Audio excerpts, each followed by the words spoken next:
You're talking about youth baseball and when to throw a breaking pitch. And this has been a controversial subject.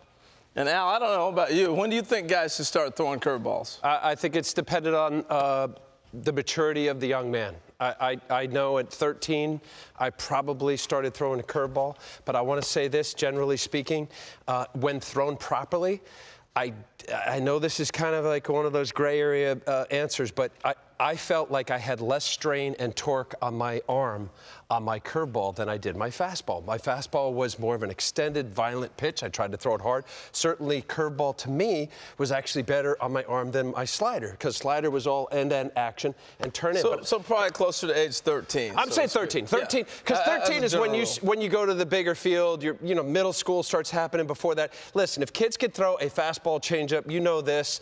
You're offsetting the timing of the hitter, and you're learning how to throw a changeup. Throw a fastball changeup. So how do you do it? Okay, so show me some grips first. All right, so guys use different grips, but I used off of the big horseshoe, and I used this finger, and everything was off my middle finger, and I wanted this off the ball. That's why you see a lot of guys throw knuckle curveballs, because this finger to me is useless.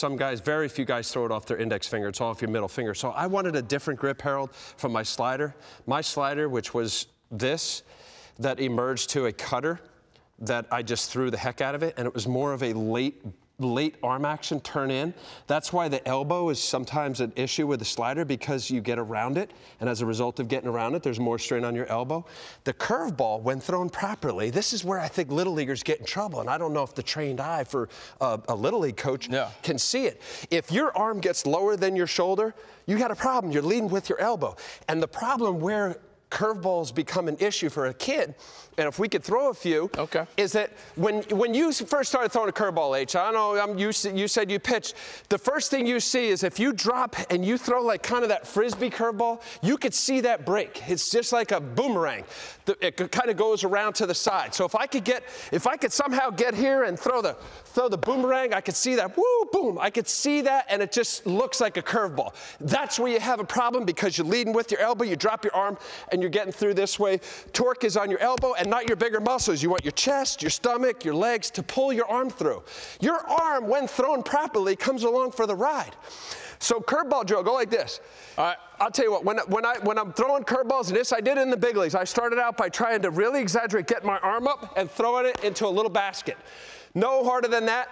I wanted to make sure that my arm was up, and then once my arm was up and I was working the backside, I landed, all I was trying to do was just throw this little brrr, boom. And I always thought, if you have a kid, he's sitting here throwing like this, the kid's gonna want to overthrow it and crank it. Give him a glove like this, and now I'm just trying to throw it in the basket. And I have this nice little spin.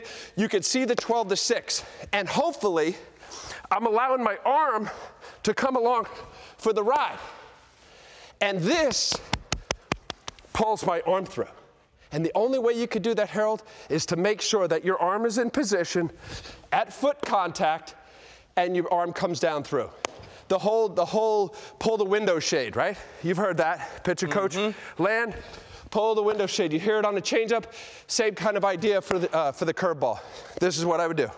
And then you can increase your velocity. I can increase my velocity on it. Slider, another pitch.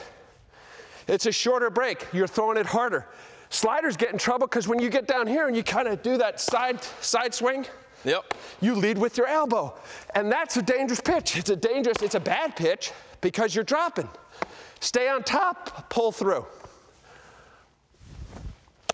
It's a shorter break, and hopefully you're allowing your bigger muscles to pull your arm along.